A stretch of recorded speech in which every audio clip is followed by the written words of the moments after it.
Welcome to the Glam Latte Beauty Podcast. I'm Jamie Walsh, a makeup artist and beauty creator, and I hope you'll join me while we talk about all things relevant to being over 40, including beauty, dating, wellness, and more. Welcome back. Today, the highly anticipated Dating Diaries returns.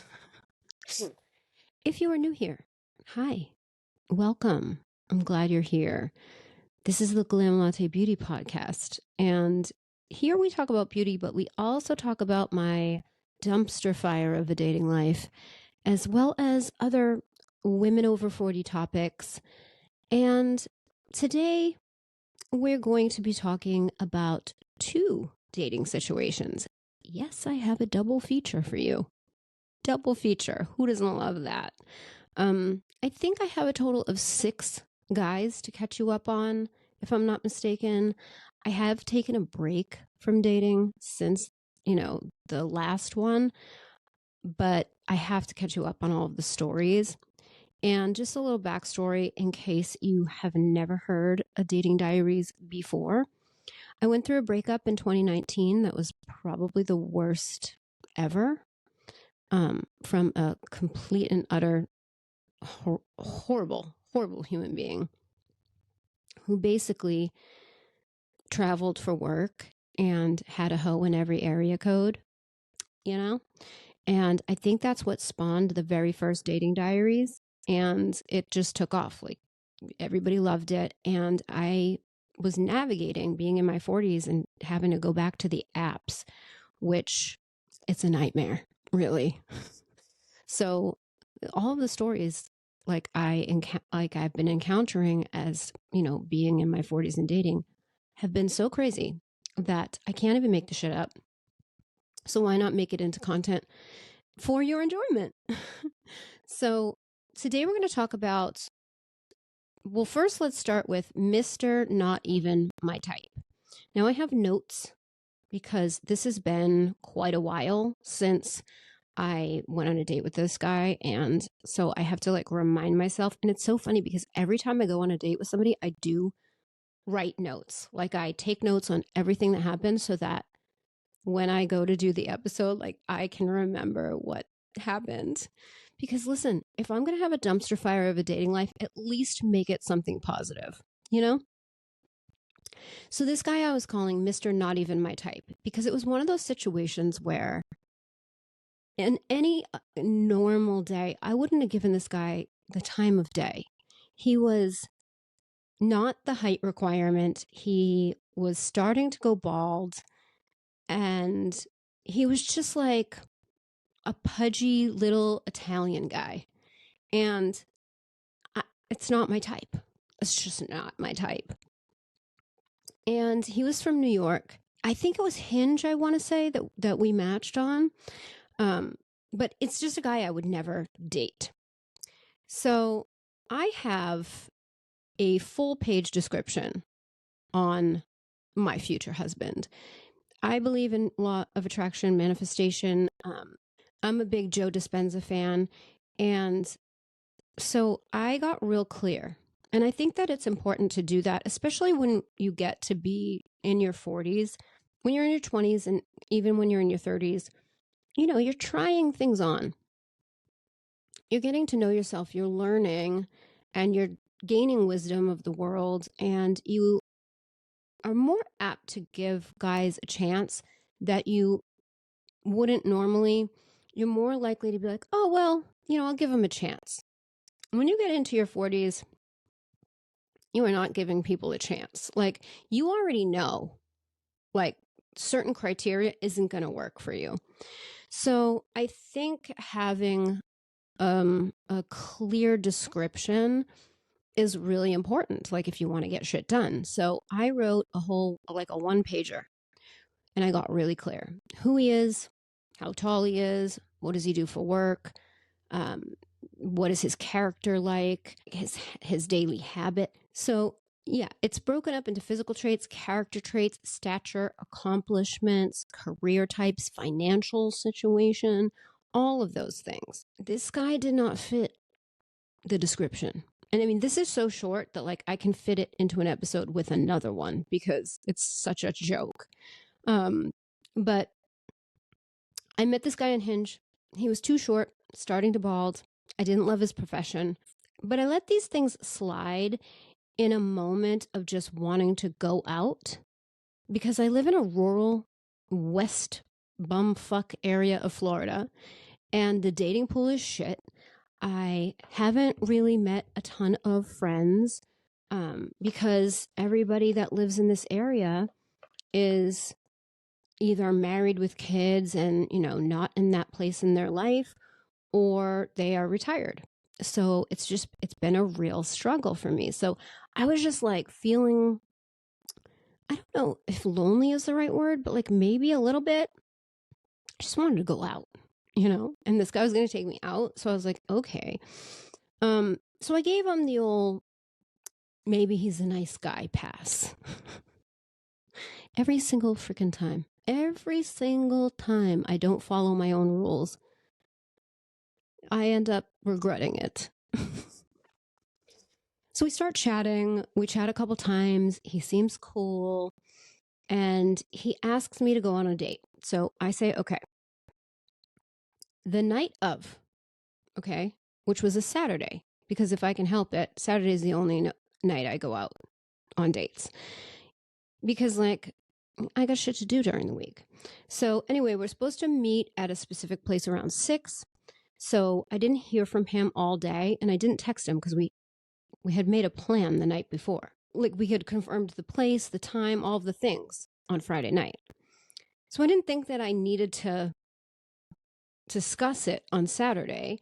I was on my way to go to the date. I'd gotten all ready. And if you're single and you're going on dates with different guys to find your person, you probably know what a pain in the ass it is when you're getting ready for a first date. Like, you have to do all of the makeup and the outfit and all of the things, right? And it's a fucking process. And I'm not trying to do that for just like no reason. Like, if I'm doing that, like, I'm going out, right? So I'm on my way out and I text him to let him know, like, hey, I've left. I'm on my way. I'm literally in the car driving to the restaurant, and he texts me back. He tells me he's in Naples, okay, which is 2 hours away. And he said that he didn't hear from me, so he didn't think the date was on. I was like, is this guy for real? The amount of time that I just spent getting ready? Oh, no, I was pissed. I was like, we confirmed last night. Like, what do you mean? And then he proceeds to backpedal, and the excuse that he had was like, oh, I had a really stressful day. I lost track of time. I'm like working down here. I didn't respond. I didn't respond to him after that, and I never heard from him again. Because first off, you can go fuck yourself. I mean, second off, you weren't even my type. Like, I was throwing you a bone. You're blowing me off? Like, are you shitting me? Yeah. So that was him. Next up, we have a Tinder gem. Oh, yeah, this one. I remember this one. We're going to call him Mr. Newport. He seems cool, deep even. He's a Cancer.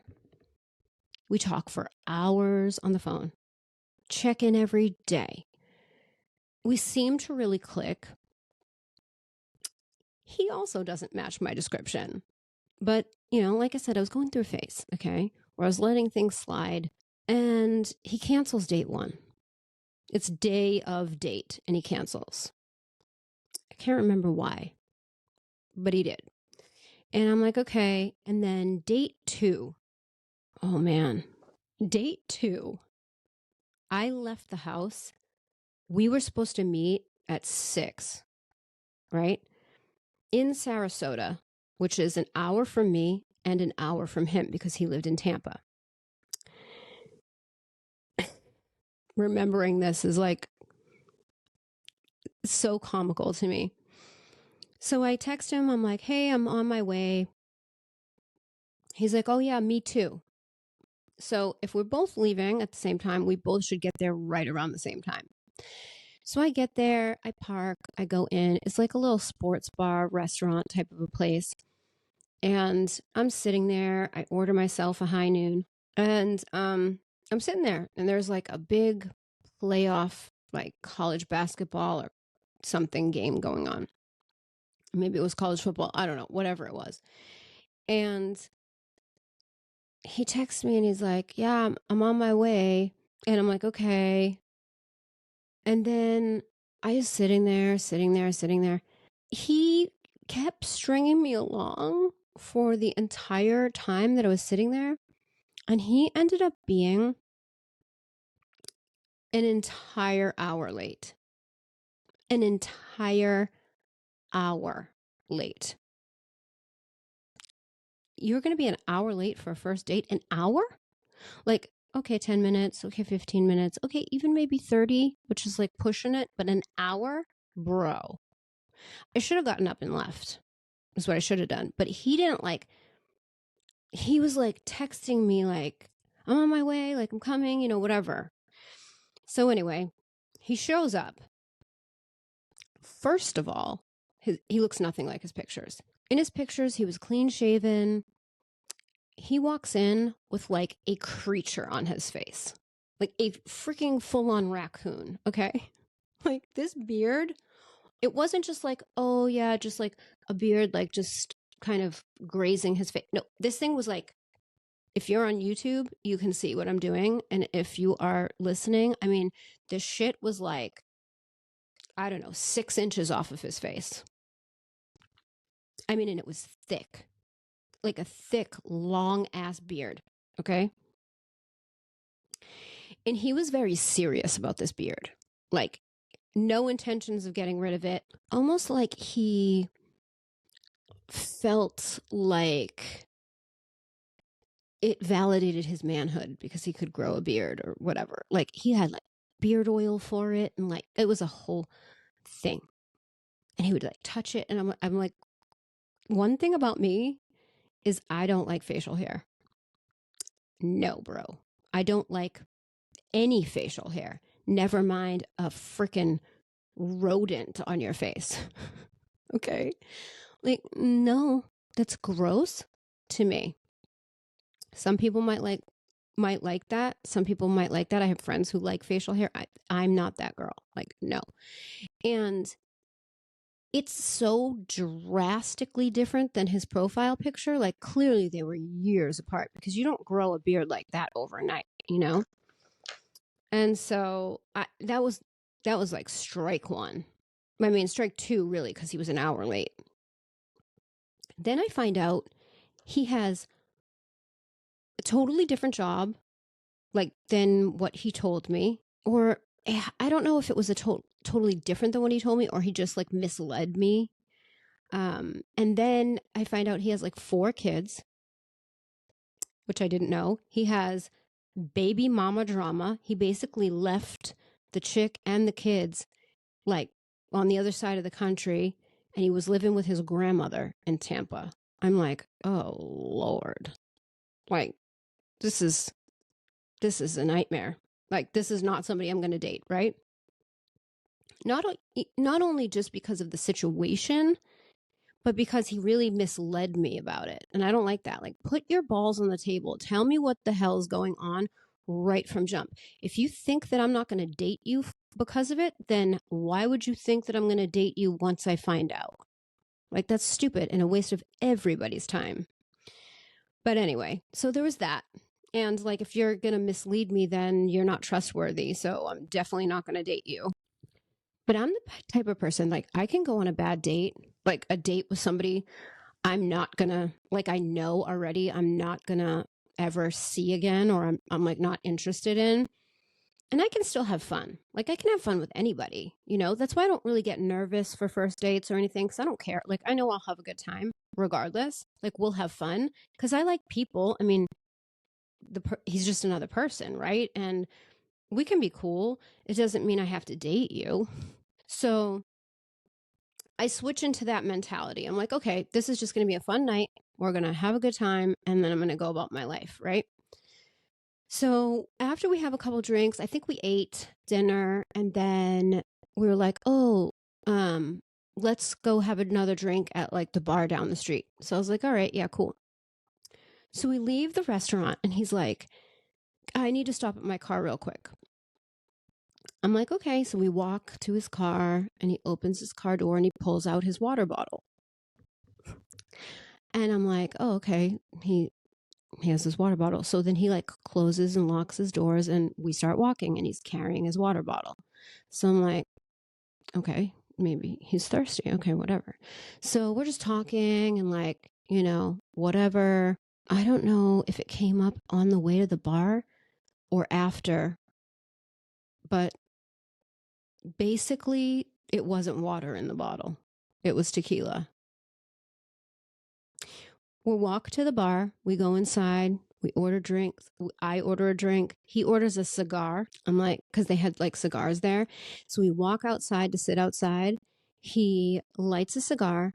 And I'm like, how come you're not drinking? And he was like, I am. And I'm like, what? And he's like, yeah, this is tequila. What do you think it is?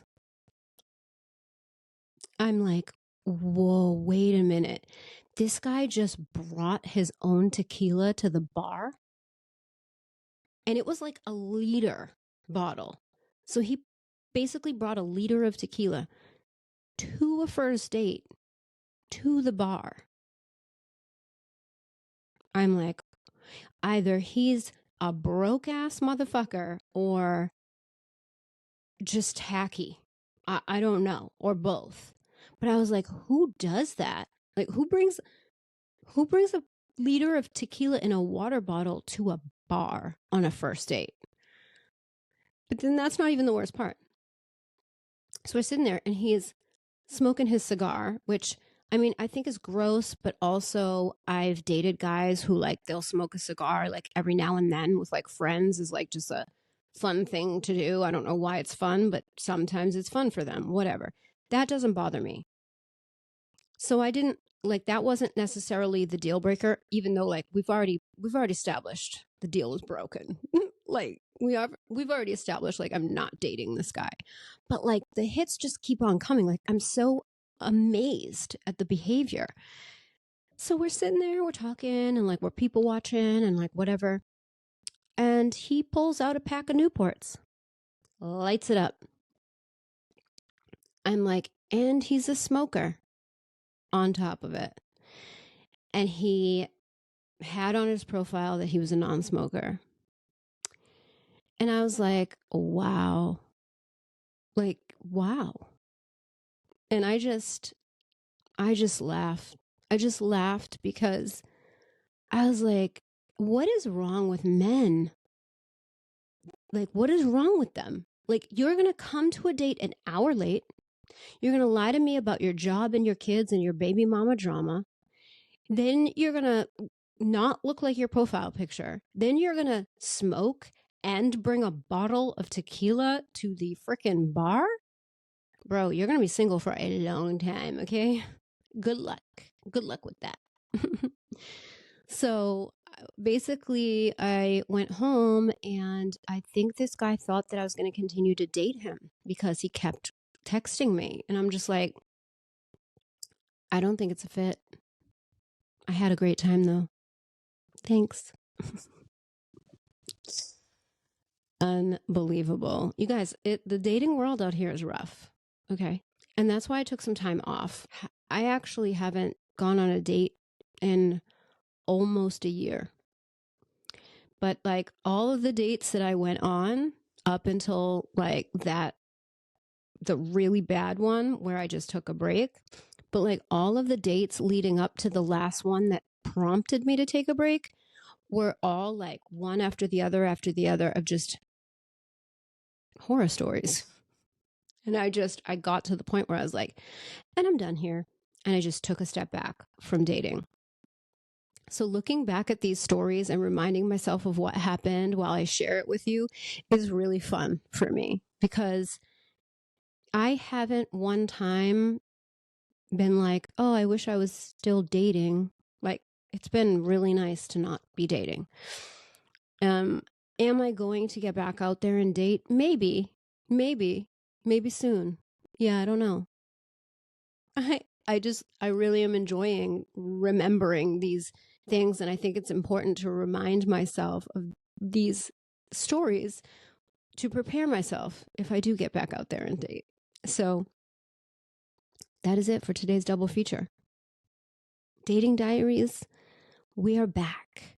I hope you guys enjoyed hearing my dumpster fire of a dating life. And now that we're on YouTube and we can chat about it, leave me a comment. I want to know what's your worst dating story. Like, do you have a doozer? Have you used the dating apps? Are you finding it to be a struggle? Or are you married and you're just thankful that you are? I want to know. Let's talk about it. I hope that you guys are loving the podcast now that we're back. I want to hear all your feedback, comments, questions, concerns in the comments. If you are listening, head over to YouTube and you can leave a comment in the comment section, which is the best part of being on YouTube now. So thank you guys so much for hanging out with me today, and I will see you in the next one.